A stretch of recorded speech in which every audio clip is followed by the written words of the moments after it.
收到300多万拆迁款这天，我破天荒地给火锅店挂上闭店的牌子。25年了，不管刮风下雨，我从未有一刻放松过自己。走在商场，我像是久未下山的行者，看什么都好奇，看什么都觉得欣喜。拘谨地走进一家品牌店，看着橱窗的蓝色裙子，幻想着女儿穿上它的样子。今天国庆节，又是我生日，这个时间点，她应该已经快回来了。电话打不通，应该是在飞机上。素英，你怎么在这儿？看到你火锅店关门，以为你已经去楠楠那里了呢。我去她那里干嘛？火锅店的生意你又不是不知道，哪里走得开？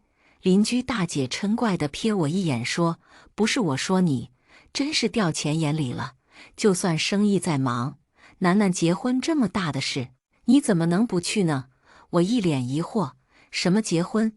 邻居大姐看我表情不对，拿出手机视频：“楠楠今天结婚，你不知道吗？这是我家妮子在婚礼现场发过来的视频。”我不可置信地看着手机里穿着婚纱的女儿，笑容甜美娇俏。台子上她身边本该是父母站的位置，此刻却是我的妹妹和妹夫在那里。一袭旗袍，端庄典雅，妹夫西装革履，也甚是有派头。女儿挽着他们的手臂，眼底闪着感动欣喜的泪光，俨然是幸福的一家三口。这到底是怎么回事？我自己的女儿结婚，我当妈的竟然什么都不知道。邻居大姐看我惨白着脸，疯狂打电话，自觉是惹了祸，匆匆安慰几句就慌忙离开。可女儿电话一直打不通，妹妹和妹夫的电话也无法接通。我一边订机票，一边跟店员退掉那条蓝色的裙子。我到女儿的城市，在酒店足足等了3天，她才一脸不耐烦地露面：“妈，你看你，永远都是急脾气，你不来，我也是打算回去的。”看着她厌烦地扣着指甲，我的心顿色地收紧发疼。自己的女儿结婚了，当妈的却不知道，这样的事哪个母亲听到了能不着急？你老公呢？丈母娘来了，怎么也不来见一面？我话说完，女儿脸上闪过一抹慌乱，但很快又稳下来说：“妈，你不是什么都已经知道了吗？明知故问多没意思。我知道什么？我什么也不知道。”看我冷着脸，女儿一副摆烂的样子，把脚翘在桌子上。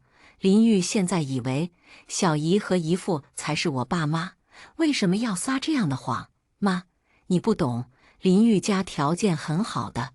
如果我打从一开始就说你是开小火锅店的单亲妈妈，她肯定连恋爱都不会跟我谈的。我像是突然被人泼了一盆冷水，从头凉到脚。所以你就这样一直欺骗她，我能怎么办？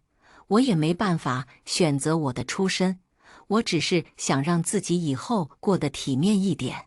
我看着光鲜亮丽的女儿，连头发丝都透着精致。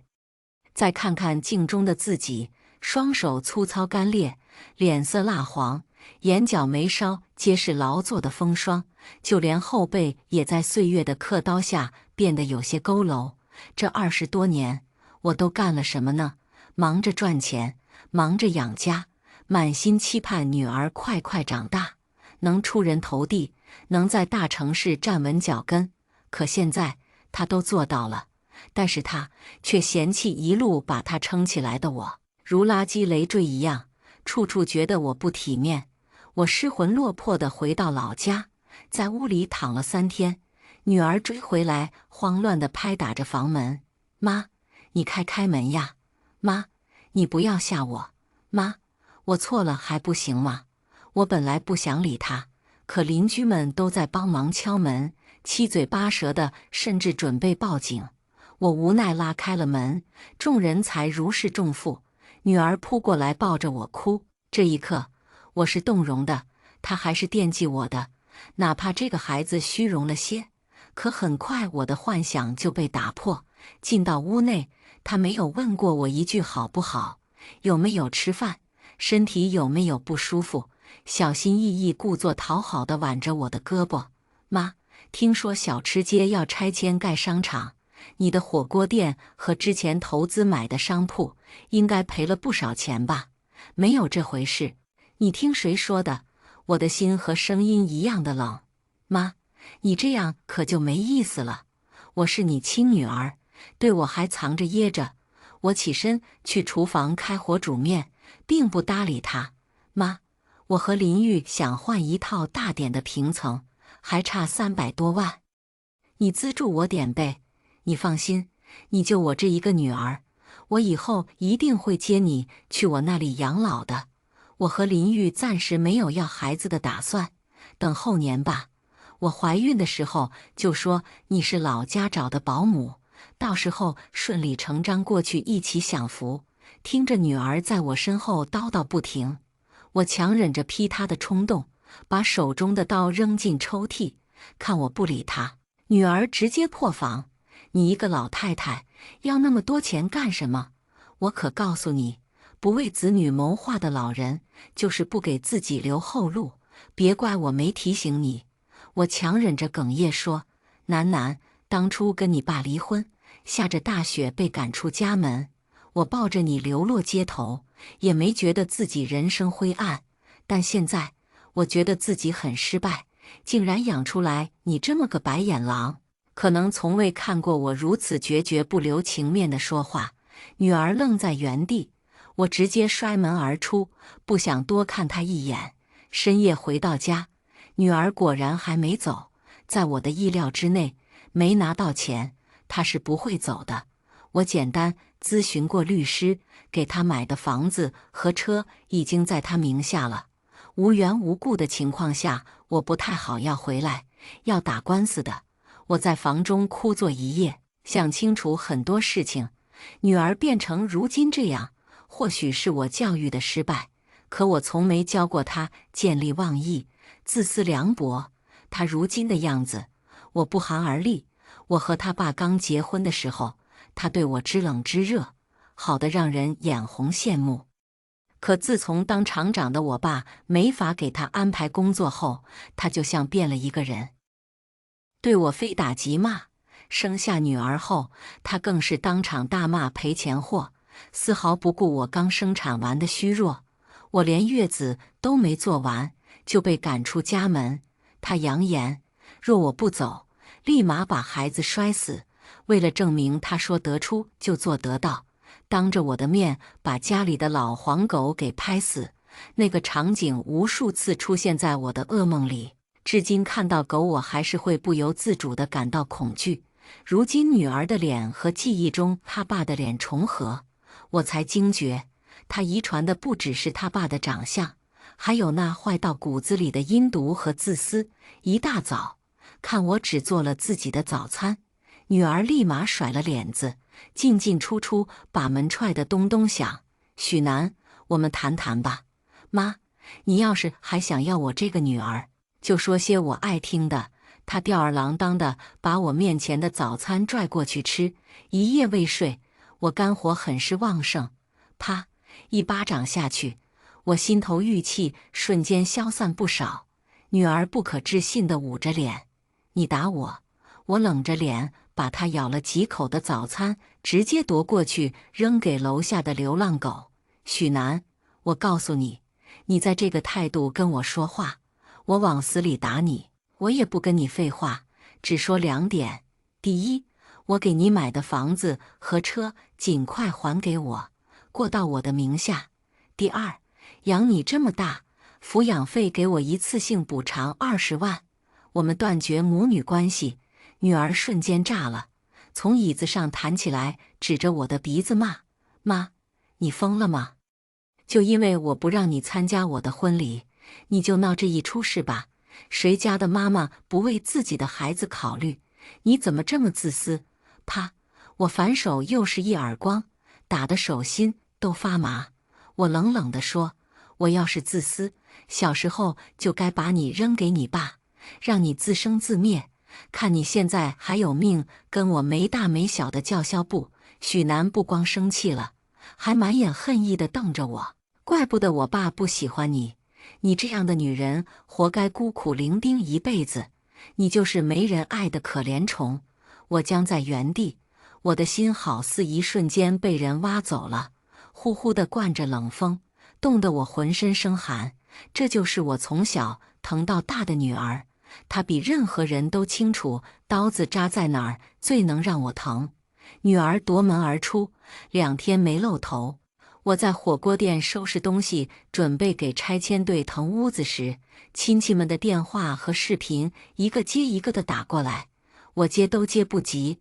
我堂姐说：“素英啊，我们这把年纪了，不能光顾自己，也得为孩子考虑啊。”我堂妹说：“姐，早些年让你找，你不愿意，现在楠楠都结婚了，你就算要找老头子，也不能给孩子拖后腿啊。”听了半天，我才捋清楚这是怎么个事。我女儿跑回村里，跟亲戚和邻居到处哭诉，说我迷恋上一个老头，非要跟人家结婚，要死要活的。拆迁款给老头花不说，还逼他把名下的房子也给卖了。我愣在原地，怎么也没想到，我有一天会被自己亲生女儿造黄谣。他还到处说我隔3差5就跟老头去开房，很担心我的身体，他劝不动我，一说我就动手打他，他也是走投无路了，只能请亲戚们出面帮忙劝劝我，让我把钱给他保管，不能再让我拿着这些钱到处挥霍了。很离谱，可偏偏亲戚邻居都信了，纷纷打电话规劝我。我在派出所报警做笔录的时候，女儿电话又打了进来，我直接开免提录音：“妈，是你逼我走到这一步的。许楠，你可真是出息，到处造自己亲妈的黄谣，你就不怕别人知道了戳你的脊梁骨？用什么手段不重要，重要的是逼你把钱吐出来。你就我这一个女儿，钱却不肯给我花。不是想给哪个老头花是什么？”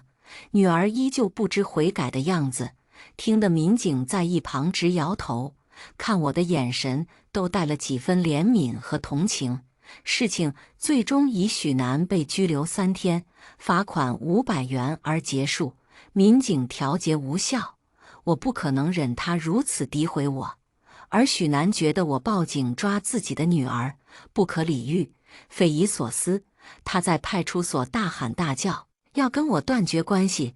这件事开始，我们母女彻底决裂，撕破了脸。亲戚们又纷纷规劝我，让我大度，楠楠还小，都是小孩子脾气，你跟他置气就是你的不对了。这天下哪有跟自己孩子生气的，还闹到派出所？是啊，楠楠多乖巧的一个孩子，都被你逼到这个份上了。你可别再犯倔，否则老了生病的时候有你哭的。众人你一言我一语的，合力想把我说服，让我把拆迁款给许楠。我默不作声走到一旁，冷着脸把一摞盘子扔在地上，碎片炸的哪儿都是。众人你看我，我看你，一阵沉默后，鸟兽四散。谁劝我大度，谁他妈的就去给我死。隔了1天，许楠直接带着自媒体记者上门，他依旧把我塑造成一个自私自利、降至下头的恋爱脑老太太。记者3番5次围堵我，希望我接受调解和采访。我不愿意把家丑拿出来往外说，许楠不要脸，我还要脸。可事情并没有随着我的避让而结束，记者掐头去尾，在我家门口开启了直播。许楠戴着口罩墨镜，哭得稀里哗啦，跪求我回归家庭，不要再执迷不悟。给老头花钱是没前途的，不把钱给他这个女儿，就该被天打5雷轰。舆论很快发酵，因为我的脸并没有被打码，又加上我抛头露面经营火锅店20多年，很多本地的人几乎是一下子就认出来我是谁。有八卦吃瓜的，有幸灾乐祸看母女大战的，也有一部分质疑这件事的真实性。说我看起来不像是那种人，毕竟年轻时候那么好看，都没传出来一丁点艳闻奇事。临老了，怎么可能再去找个臭老头？况且记者和女儿口中的姘头，到现在都没被扒出来，真与假扑朔迷离。可更多的舆论是无脑的网暴。我在2楼住，一到晚上就有人站在楼下往我的窗户上扔石包，玻璃和墙面上到处都是粪臭尿骚味。楼道里，我的门上也被人涂上粪便，还用油漆写满了老骚货、老不正经这样充满侮辱性的话。周围邻居也都苦不堪言，警察来了也是没头绪。老小区连监控都没有，只能奉劝我尽快平息舆论，为安全考虑，最好先不要出门。我的老姐妹春景来看我的时候，正巧碰见几个中学生鬼鬼祟祟地准备投掷石包，几人被抓了现行。我们在派出所录口供的时候，这几个孩子直接招了，拿出手机偷拍的照片，说是他付钱让他们这么好干的。我定睛一看，是许楠，我的好女儿。几个孩子吓坏了，委屈的嚎啕大哭。就是这个姐姐说的，我们是未成年人，干点坏事也没什么，警察不会抓我们的。他给我们的500块钱，1分还没花呢。我的姐妹春景也是气不打一处来，嘴都骂歪了。楠楠现在怎么变成这样了？天打雷劈的祸哟！赶过来的家长在派出所门口和许楠迎头遇上，看到教唆自己孩子干坏事的罪魁祸首，众人压不住一点火气，直接你一拳我一脚的把许楠给打了。事情变得一团乱，家长们要告许楠教唆未成年人犯罪，许楠要告他们故意伤害。我如果想追究，得告他们侮辱罪。几个孩子直接跪下来给我道歉，他们的父母表示愿意承担我所有的损失。最后协商，除了要给我的房子清理干净外，再赔给我3万块精神损失费。可许楠就不行了，被拘留了5天。家长们油嫌不足，要集体告他，这下搞不好还得进去登缝纫机。许楠也不敢再提家长们打他的事情了，各种托人去说情，最后每一家赔1万块，此事才算了结。这期间，我只是冷眼看着，任凭许楠在卖惨求饶，我都不为所动。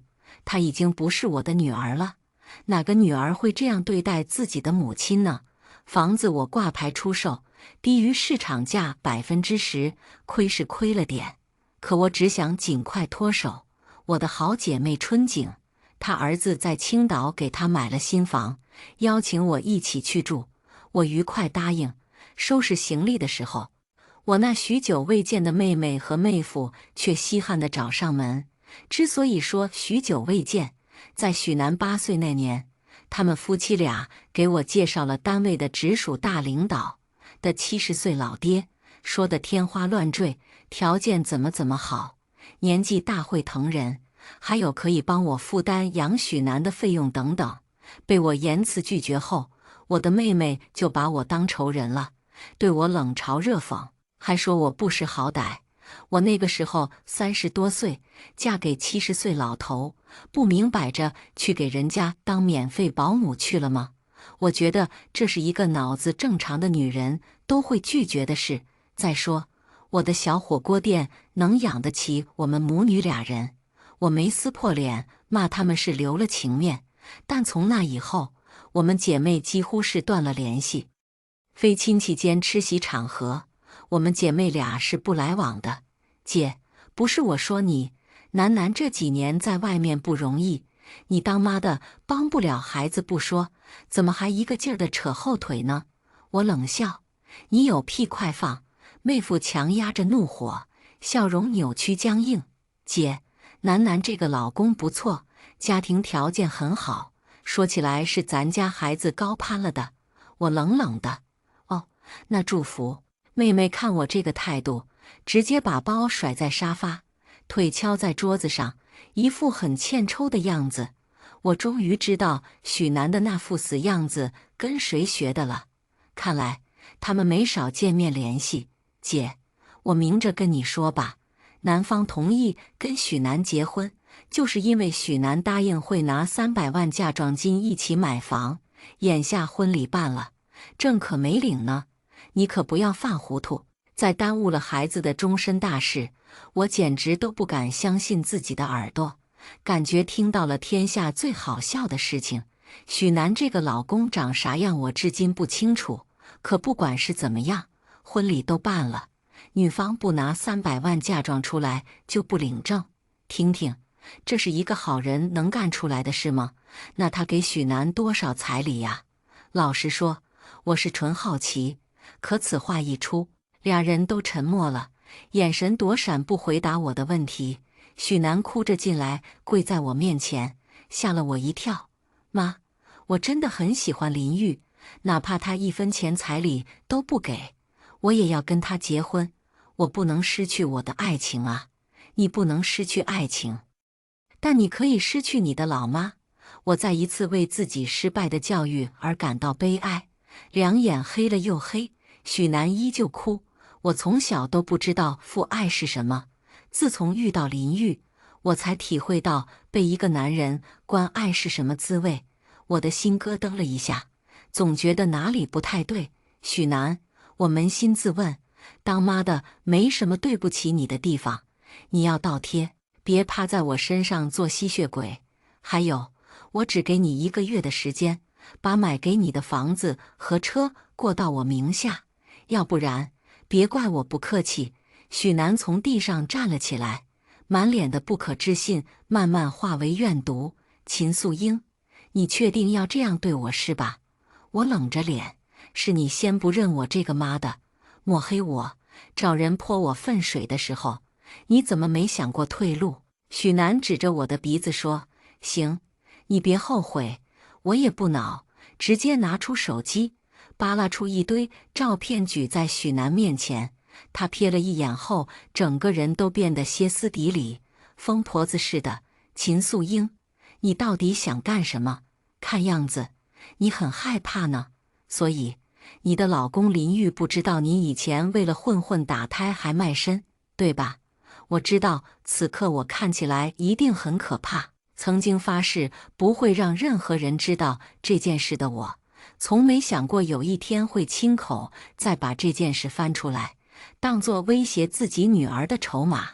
你敢？许南哭了，但仍旧嘴硬地对着我咆哮。你敢把这件事告诉林玉，我就死给你看。我轻蔑地说，你觉得我们母女俩闹到这个份上，我还有什么事情是不敢的？1个月后，房子和车没在我名下的话，这些照片都会出现在林玉手机上。别觉得我年龄大，不让我见到林玉，我就什么也做不了。能独居几十年，平安把你养大，还能挣钱买房买车，我就不是个孬种。别逼我。许南，看我沉着脸，一点转圜的余地都没有。妹妹呸了我一声，拉着许南和妹夫夺门而出。我坐在沙发上缓了一会，长舒一口气，才觉得心口没那么憋闷了。许南大一开学没多久，学校就通知我过去，说要对他进行劝退处理。我才知道，开学不到2个月，他就谈了一个校外的男朋友，经常夜不归宿不说，上课也是经常见不到人。我当时见到许南的时候，被吓了一跳，脸颊凹陷，面黄肌瘦，整个人跟被抽了魂似的，心疼得我几乎要窒息。我跪在教导主任和校长面前，苦苦哀求，希望他们再给许南一次机会，并且再三保证他一定会改。学校最后勉强同意，让许南停课1个月回家反思。我本来想带着他直接回老家，可他死活不肯，问什么也不说，一直哭一直哭。作为母亲，我很快就有一种不好的预感，再三追问才知道许南怀孕了。那一瞬间，我是生气的，狠狠打了他1巴掌，也打了自己1巴掌。我恨他不自爱，也气自己竟然没早点发现她的异常。当我提出要见见她所谓的男朋友的时候，许楠哭得更伤心了，一直摇头拒绝。我说不让见就报警的时候，许楠跟挤牙膏似的才把全部真相说出来。那个男人根本就是一个地痞流氓混混，他吃喝嫖赌抽什么都干，天天在酒吧赌桌混日子。许楠涉世未深，被他潇洒自由的外表迷惑，觉得那就是爱情。那个男人也看准了许楠单纯好骗，忽悠着他竟然去裸贷，最后还不上钱，索性直接拉他下海去卖身赚钱。换句话来说，许楠根本不知道自己肚子里的孩子是谁的，而知道事情闹大了的男人早就消失得无影无踪。我当时两眼一黑，站都站不住，满脑子都是怎么办，怎么办。看着哭得绝望的女儿，我知道我就是她最后的依仗和希望。如果连我也救不了她，真有可能把她逼上绝路。我带着她去了另外一个陌生的城市，租房子，安排医院做流产手术，仔细地将养她的身体，每天不厌其烦地开导她，让她一点点走出阴霾。当时保留了所有的证据，想着未雨绸缪，以防万一，也害怕那个混混再来找许楠。我准备好所有起诉他的证据，却不想这些证据如今却成了我拿捏许楠的把柄。不到3天，许楠就打电话让我过去办理过户手续。我从青岛直接飞到他的城市，提前在网上约好代理人，不到1天的时间就走完全部流程。我把房子委托给中介挂牌出售，车子也开去二手市场，所有有关许楠的痕迹，我都想抹去，多看一眼，我都觉得膈应得很。妈，我们究竟为什么会走到今天这一步？许楠不解地看着我，就因为我不让你参加我的婚礼吗？这个事情有那么重要吗？我抬头看天，是这个事儿，但又不止这个事，还有抚养费20万记得还我。我把车窗关紧，让师傅出发去机场。许楠站在原地目送我离开，呆愣着不知道在想些什么。我却在机场门口见到了意料之外的人，林玉。更让我意想不到的是，他看起来比许楠大了20岁不止，毫不夸张地说，比我小不了几岁。我才恍然大悟，为什么说起爱情的时候，许楠会把他从小没有父爱这件事联系起来。不知道你来找我有什么事？我看了眼时间，我要赶飞机去青岛找姐妹呢。我知道你根本不是保姆，你是许楠的亲妈。林玉不疾不徐地说着，满眼金光。不过我不在乎你到底是谁，我只是想知道，你发给许楠的那句别逼我告诉林玉全部真相是什么意思？原来如此，他是偷看了许楠的手机才知道我的行踪的。没什么，就是我是他妈这个真相了。你现在不都已经知道了，林玉？所以你真的不打算资助许楠买新房吗？我简直都被气笑了，剜了他一眼，连多说一个字的欲望都没有，拉着行李箱就走。到青岛后，刚下飞机就看到我又被许楠锤上了热搜。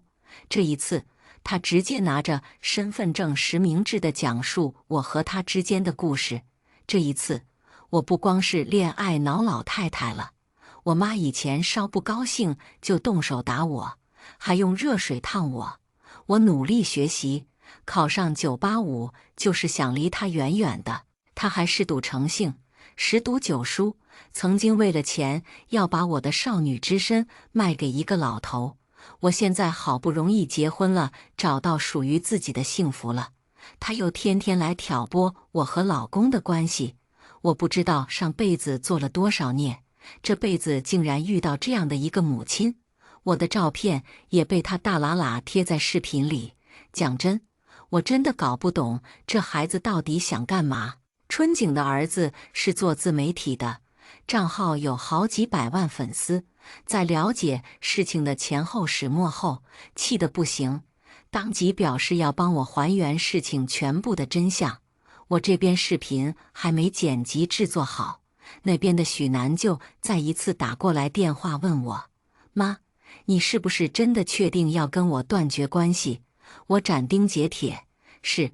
电话挂断不到半个小时，他就开启了直播，而我的前夫，他的爸爸，也赫然出现在直播间。这个多看一眼都让我浑身战栗的男人，如今却是一副老实儒雅的样子。我想我的女儿，可秦素英从不让我见孩子，却不想她竟然一直虐待孩子。是我这个当父亲的失职，如果时光倒流，我就是拼了这条命，也会把女儿抢过来养在自己的身边。当年被我捉奸在床离婚的时候，我就不该心软让她带走孩子。说完这句话，他还故作忐忑地问旁边的人：这个可以在直播说吗？他一边说一边抹眼泪，红彤彤的眼睛，发白的头发，再配上极度伤心懊悔的表情。短短半个小时的直播，我已经成为新一代恶魔的代名词。春景儿子皱着眉头看完全部直播后，提议让我也先开一场直播，简单回应解释。他这边会加急把所有的证据剪辑发布。第一次坐在镜头下，我有些忐忑。春景儿子安慰我：阿姨，做错事的是他们，不是你，你要做的就是客观陈述事实。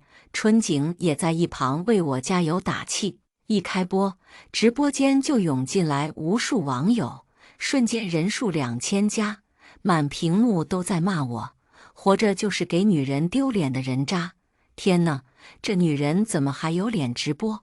不会是要赚这波流量钱吧？人血馒头啊！众筹投票弄死她吧！大家好，我是秦素英，占用大家的时间和公共资源，很不好意思，但是我觉得我有必要害大家一个事情全部的真相。网友从来不是被有心人利用的棋子，善良也不该这样被肆意践踏。我目光坚定，铿锵有力地说着，屏幕上刷屏，你最好是哦，有反转，期待大瓜。我先是展示了手机上我被评为先进个人的照片，以及许南在高中时候获奖作文。我的神明是妈妈，她在里面写道：我的妈妈渺小而平凡，可她却如神明一样救赎着我不幸的人生。我那素未谋面却如恶魔一样存在的父亲，总是不经意间磨灭妈妈眸中希望的光，而我就是点燃这束光的烛火。我什么时候可以长大呢？那个时候，我会撕下素英女士强装的坚强，拍拍她的头，告诉她：从今天开始，你由我来照。我低声朗读，短短几句就足以说明那些年一位母亲的付出，在一个纯善的孩子眼中是多么的伟大。我念着念着，便声音哽咽，心酸难过。那个时候的许南真的好爱我。屏幕上已经出现了不同的声音。如果素英阿姨真的虐待许南，她怎么可能会在作文里这样写？谁也不会逼她写的这样富有真情实感。许南爸爸说的话也是漏洞百出。如果他真的关心孩子，这么多年怎么可能一点也不知道孩子被虐待？阿姨面相看起来就很面善啊，反而是许南的爸爸，看似老实，眼神却藏着虚。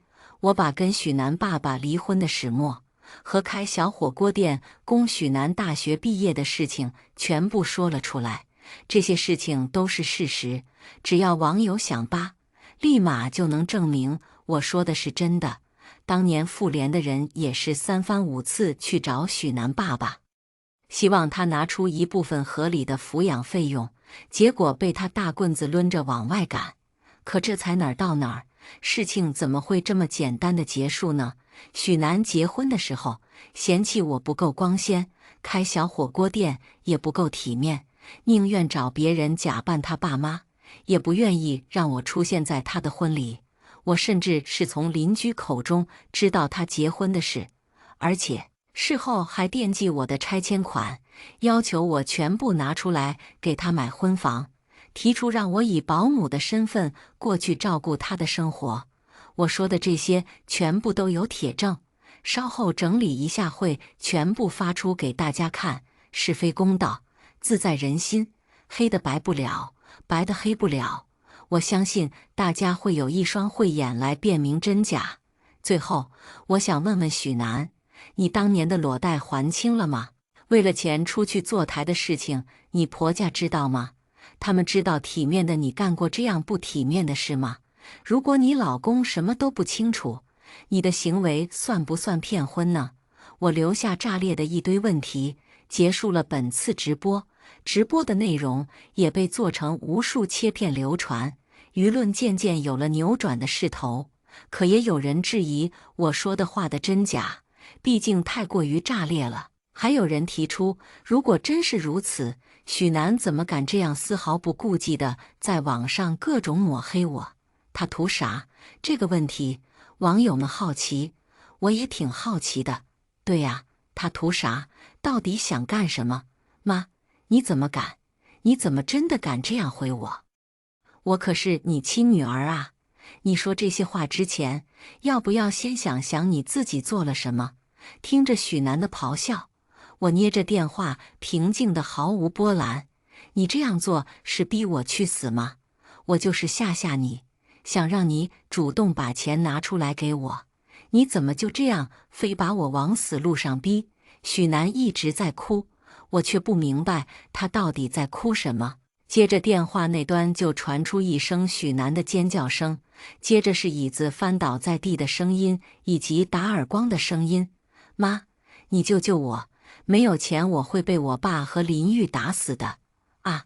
他凄厉地哭喊着，电话被突然掐断，真实性待定。可我已经无所谓了，被许南伤透了心，这个女儿已经无可救药。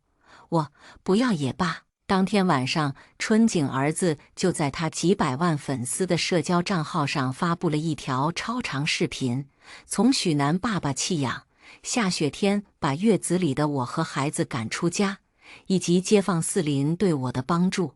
妇联的人更是为了提供维权证明，我对许南的好，他的小学老师、初中、高中、自己大学老师，全部都给我提供相关证据。我作为母亲，对许南没有最好，只有更好，包括给他买房买车，大学期间每个月几千块的生活费证明，还有我网购记录给他买的数不清的衣服和日用品，以及婚礼的事情，让人泼我房子粪水的事，还有为了钱对我各种辱骂的录音，全部被剪辑到澄清视频里，舆论瞬间一边倒。许南也体会到了被网暴的滋味，还有林玉和许南爸爸被网友各种抨击，可他们却像凭空消失了一样，再也没有一丁点消息。我也成了坚强坚韧形象的代名词。你很素英，这句话也成了今年最火的梗。我再次接到警察的电话，竟是许南要见我，他杀人了。她的老公林玉根本不是什么大老板，只是一个炒股失败、欠了一屁股外债的凤凰男，有老婆有孩子不说，他还是我妹夫的领导，就是当年非要把他70岁的老爸介绍给我当老公的那个人。林玉之前炒股确实赚了不少钱，妹夫为了讨好他，让他带他一起玩，不惜引诱许南下水，把林玉夸成绝世好男人，然后又伪装许南是他们的女儿，让林玉觉得这夫妻俩诚意满满呢，女儿都舍得送给自己，一高兴同意帮妹夫他们炒股，但是赔了可不管。可林玉是什么人？人精中的上等品，很快就发觉了许南他们的秘密。本就是白捡了便宜的他，自是不会捅破这层窗户纸。但是邪门的是，他的股票跳楼市大跌，赔得他裤衩子都快没了。正好许南又一直缠着他要名分，而我的妹夫又有意无意地向他透露，我的火锅店要拆迁，会得到一大笔拆迁款。动了歪心思的林玉就决定办一场假婚礼给许南。在以后发现我竟然是个烈性子，宁愿跟许南断绝关系，都不愿意把钱拿出来。原本许南名下的房和车也被我要了回去。林玉把许南打得死去活来，肚子里的孩子也流产了，逼迫他想办法把我的钱搞到手。许南走投无路之下，竟然又找上了我前夫，他那个杀千刀的爸，承诺事成以后给他10万块报酬。与虎谋皮，怎么可能有好下场？许南千算万算，没想到我是真的不要他了，鱼死网破的把他所有案底都给抖落出来。从我手里拿钱真的是不可能。林玉打他，他爸也打他，许南疯了，趁俩人晚上睡着，直接干了一票大的。听说案发现场相当惨烈，经验老道的法医当场都吐了。可许南那天晚上杀疯了，直接又跑到我妹妹家，佯装又被家暴，哭哭啼啼哄着我妹妹开了门，进门二话不说就乱砍。妹夫挨了几下，挣扎着逃出去报警，可最后失血过多，还是没抢救过来。妹妹更别说了，连家门都没走出去。看着面如死灰的许南，我不知道该说些什么。妈，究竟是为什么？你怎么说不爱我就不爱了呢？我曾经不是你的命吗？你怎么舍得真的伤害我？许南依旧是怨毒地质问着我，他对我做的那些事好像失忆了一般，只字不提。我低头哑然失笑，千言万语此刻都没说出口的必要了。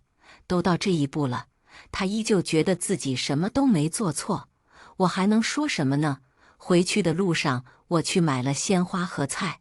今日降温，宜吃火锅，往后余生，我要为自己而活，潇洒恣意，任何人任何事都不可以阻碍我通往开心的脚步。